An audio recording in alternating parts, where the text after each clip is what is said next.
Welcome to our 2022 Tracer 190BHSLE. Starting right in your back bumper here. If you just reach in, pull that cap out of there. Inside of the back bumper, you're going to find your sewer hose. Take note of those two ears in the adapter here. I'll be hooking it up to your sewer system. And the hose itself, once fully extended, is about 20 feet long. Just keep it stored in the bumper back here to help keep any sort of stench out of the unit, keep things a bit fresher. In this corner, as well as each corner of the unit, you're going to find a stabilizer jack. All they do is they run down, contact the ground, give it another turn or so just to firm it up, and that'll get rid of any sort of bounce or sway that you see out in the unit right now, just to keep things firm while you're out camping. Kind of up from there is your hot water tank. Just line up that keyway and you can pop it on open. All your controls for turning it on are just inside the unit. Before we turn it on though, we just want to hit that relief valve right there. You should be getting that water coming out. If you're not getting any water coming out of there, there is just a chance that it's empty. So at that point, you just want to make sure it's filled up, just so that when you fire it up, you're not running the risk of burning out your elements. Once you're done, just locking it back down with the keyway. City water inlet right there. Plug your water hose into there, turn on the water, and that'll pressurize the lines throughout the unit. Down underneath it's your exterior shower, so you'll get a key just like this guy here. You can stick it on into there and open her up. Hot and cold water with a 3-foot hose with a standard head, so if the dog's out getting muddy, you can spray him off before he gets inside. Once you're done, you're just kind of tucking that hose back in there. The head just hides right underneath the handles there, and then lock it back down. Beside that's your short cord inlet. So just pop this open. Your short cord will have an end just like this. It's got a little notch in the bottom corner. It's going to line up with that notch there. Press those in. Little 1/8 turn will lock it down. Then you get the threaded collar in the back to really lock it into place. As you follow your cord back, you're going to find a standard 30 amp end just like that. You're just going to plug straight on in and you're good to go. We do also provide you with a 15 amp adapter, so if you're looking to plug in at home to charge your batteries or run your fridge, you got the power to do so. Down underneath all that's your sewer connection. So you're just going to take that cap there. See, it's got the same ears on it that your sewer hose had, attached the same way. Gray valve on the left, black valve on the right. Black valve is controlling your black tank. Black tank is filled from your toilet. It's of course going to be your dirtiest water, so we'll dump that first. Once that's done, you can then come to the gray. Gray tank is filled from your sinks as well as your shower. Typically cleaner water, we dump that last to help keep that sewer hose as clean as possible. Towards the front of the unit here, and right up top, we get your fresh water inlet. Pop that cap out of there. Your water hose will stick into there. Turn on the water, and it fills up your fresh water tank. Down underneath, it's your cable inlet. Coax cable plugs into there, fires up at your TV location. Furion solar panel plug-in will just get plugged right into there. If you're to have a Furion solar panel, this customer's gone with the Go Power setup, so we've got that all installed for them as well. Storage compartment here, as you flip that open, pretty well wide open, does see straight through to the other side. Of course, the customer's got all their stuff loaded in here right now. Here's your short cord, so you can see you got that same sort of end there, and the 30 amp end here as well. Okay, so just same old, same old. Down underneath all that, we got your low point drains as well as your fresh water tank drains. Your fresh water tank is in the back here. You open that up, just allows the fresh tank to drain itself out. There's also a little vent back there, so once you see water starting to spit out of there, this means your fresh water tank is full. These two lines towards the front, those are low point drains, so as you open those up, just allows the water lines to drain themselves out. Around front of the unit, you get a little service light up here, switch is just in the bottom. Battery is housed inside of this box right there, so as long as you're plugged into that short cord in the back or your 7-pin to tow vehicle, that battery is charging for you. Also, like I just said, we do have the solar panel installed and going, so if you got this guy out in the sun, that battery is charging as well. These knobs there, if you loosen them off and press them back and open up the flap and you get access to your propane tanks. For the video, I'll just pull this right off. And you can see that changeover in the front there. It's currently green with the arrow pointing over here, so it's just letting us know we've got propane in the system. We're running off of this tank. If it were to go red while you got that tank open, it's just letting you know that tank's now empty. At that point, just turn it back off, flip the change over to the other side, run off of that tank while you get the other one filled. Standard tongue jacks, one way's up, other way's down. Other end of your storage compartments here. So inside of here, you'll find that water hose. Inside of that water hose, you're gonna find your park adapter. Little leash latch, so you've got the dog out with you, you can tie him down. Bottle opener, GFR protected outlet. Straight up from there, you'll find 2 exterior speakers. Kind of down from there, you get the exhaust for your furnace. So if you're ever running your furnace, you're just gonna make sure it's not blocked off. It does get hot. And then in the back of the unit, you get your spare tire. Straight up from there, you'll find a pre-wired mount for a rear view or observation camera. Now we'll make our way inside of the unit. Your assist handle here just up 90 degrees, then it'll fall into place, then we can open up the door. With the door wide open, it does contact your awning arm, so if you're going to be running your awning, you want to make sure that door is at about 90 degrees or so. For your steps, you're going to grab that handle, pull it straight out, flip that last step over, and then we can make our way inside. first things first, once you get in here, fire extinguisher is right on the left there. That's standard, pull the pin, point and shoot. Straight up from there, you got all your light switches. The one on the left there does all of your interior lights. The one in the center here does your outside speakers, and the one on the right does your awning light. Awning itself is on this switch here. Press and hold out, and that awning will make its way out.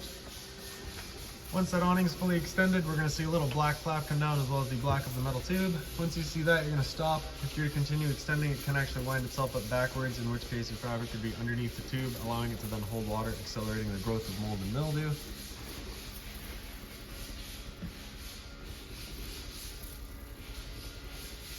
And there's our flap, and there's the tube, so we'll stop right there. Now if we're going to start raining, it's of course going to hold some water anyways. What you can do is grab either arm, front or rear, and just pull straight down on it. You can see that changes the pitch of the awning out at the head, allowing water to then run off. If you like that angle better, because it does give you more shade, you can do the same thing with your arm up front. Before you bring it back in though, you just want to make sure these guys are back out straight and fully extended, just so you're not running the risk of bending them. When you press and hold in, the awning will make its way back in. Again, you're just going to watch to make sure that your fabric's over top of the tube and that you're not going to be hitting your door. And the last thing to keep in mind with your awning is it does catch a lot of wind. So once you get up to about 15-20 kilometers an hour wind, you want to bring it back in. Again, just so you're not running the risk of bending your arms. So while we're waiting on that guy to come back in, I'm just going to point out this light here real quick. So you do kind of have them throughout the unit. You've got one in your front storage compartment. You've got it in your bathroom. It's just got this dual function switch here. It's basically just letting us know that it is a dual function light. So you can have it on there, which is 1. It's just on is on. Or you can have it over to 2, where it's going to be a motion sensing light. So once it senses motion, it would turn itself on. Once it goes a minute without it, it'll turn itself off. It's kind of automatic there. Slide out is on this switch here. Press and hold out, and that slide will make its way out. Once that slide's fully extended, it'll just kind of automatically stop in place.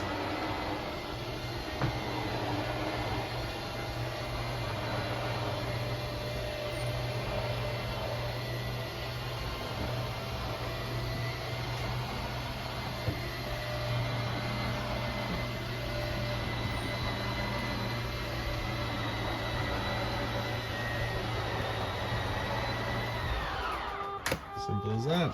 So straight up top here, you've got your Bluetooth enabled solar charge controller. So basically you can just hook your phone up to it and kind of see what your charge state is.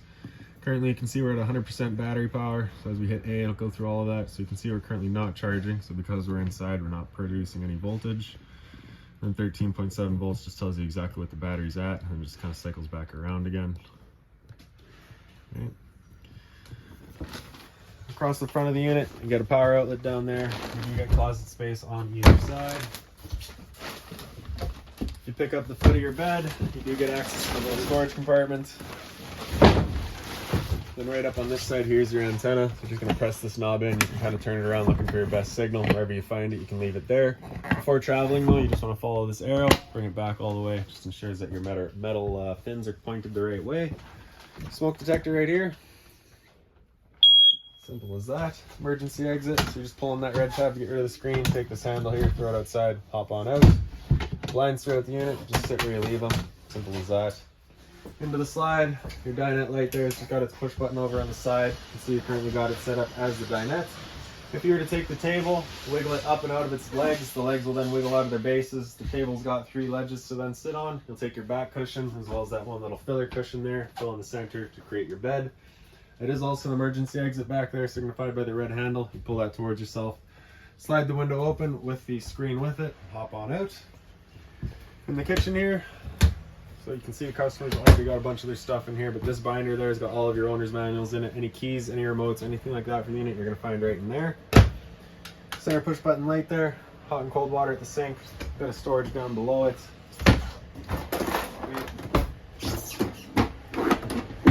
Microwave up top here, pretty standard, just like home. Down underneath it, you get your range vent, so you have a fan as well as a light. For the stove, you're just going to take that bifold cover and flip it on back. Take the knob over to that little flame, hit the sparker, and it fires right up. Once you're done, just turning it all off, letting it cool down, and then closing it off.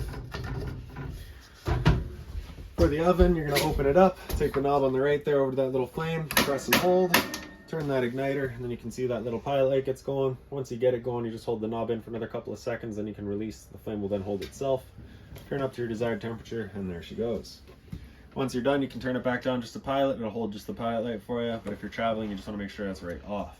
Switch on the right there, if you bring it up, does all your knobs. If you bring it down, does your knobs as well as the oven. Power converter right down below it. Press the top and center, it'll pop on open. All of your breakers in the middle here. Whenever a breaker breaks, it sits in the center, so just turn it off and then back on to reset it. All of your fuses on the right side. Whenever a fuse pops, you'll get a little red LED right beside it, letting you know exactly which one went. 12 volt fridge here, so as long as your batteries are charged or charging, this guy's going for you. Pretty straightforward. Turn air for your furnace down below it, so just kind of making sure it's not blocked off. Kind of up the wall from there, you get your thermostat. Press and hold that power button to turn it on. And you can see we're in fan right now, so we can hit fan to select our speed, low or high, and that's just moving air around. Dry is going to have the compressor turn on with the low fan running, just to kind of get rid of any humidity that's in the unit. Cool is where it'll bring in the air compressor with whatever fan speed you like. Just bring it down to your target temperature. Arrows there to select your temperature. Fan to select your fan speed. Mode again after cool, it'll come down into furnace. It'll turn off the air conditioner, turn on your furnace. Furnace will be moving its air through all those little funnels that you have throughout the units. If you hit mode again after that, it'll come down into fan. To turn it off, you just press and hold, and that'll turn it all off. With your air conditioner going, you've got two different options. You can have this louver here closed, in which case you'll be using all of our ceiling ducting to move the air, or you can open it up and it just dumps all of its air into living space here. So when you first get out to your campsite, you want this open, cool off this air as quickly as possible, then you can close it off and start moving the air throughout. So right across the bathroom door from there and straight down, we've got your LP detector. Propane's heavier than air, it sits on the floor. That guy detects it and starts going off just like a smoke detector would. A little bit of storage space here. Then you get your sound bar. So this is of course your AV cables that are all hooked into it. You get your power button there. Select to get through all of your settings. Mode to get through all your inputs. Volume controls on the side there. Zone 1 is the sound bar itself. Zone 2 is your outside set of speakers. Power outlet, as well as your cable and satellite outlet. In the middle here is your antenna outlet. Turning that antenna on, you just hit that button there. It will also help clear up your stereo signal. A little bit more storage up top. And then lastly, just into the bathroom here. As you can see, you've got that motion sensing light there. A little bit of closet space here. Open storage up and bottom. If you're looking to access that hot water tank once it comes time to winterize the unit, there's that one screw right there, as well as the two sides. Pop that panel out of place, you get access to that hot water tank. Toilet there just flips on open, you get your flusher front and center. Hot and cold water at the sink, of course. There's a little bit of storage underneath it. G-fire protected outlet in the side here, test on the left, reset in the middle, so if you ever have outlets that don't work, it's the first thing you should check. Then right up the wall here, you got your hot water tank controls. The one on the right here has a little flame underneath it. I would fire it up on gas. On the left there's a little thunderbolt, so that you know you're turning it on with electricity. If this red light there were to come on, it's just letting you know it hasn't fired up. At that point, just off, back on to reset it. Monitor system's up top, so your water pump is in the bottom there. Turn that switch on, turns on your water pump, drawing out of your fresh tank to pressurize your lines. Then your battery, so you can see we're currently C for charging. G would be good, F is spare, L is low. Your fresh tank, as you fill that up, will go to a third, 2/3 and full. Same idea for your black and your gray. Over in the shower here, you get the stainless head and hose. Right, so just a little bit nicer than the average. Hot and cold water, of course, and then right up above that, you get your roof vent. Turn that knob to open it up, and then in the back corner, you get the switch to turn on the fan. So that's about it for this unit. If you've got any other questions on it, please feel free to give us a call, 204-237-7272.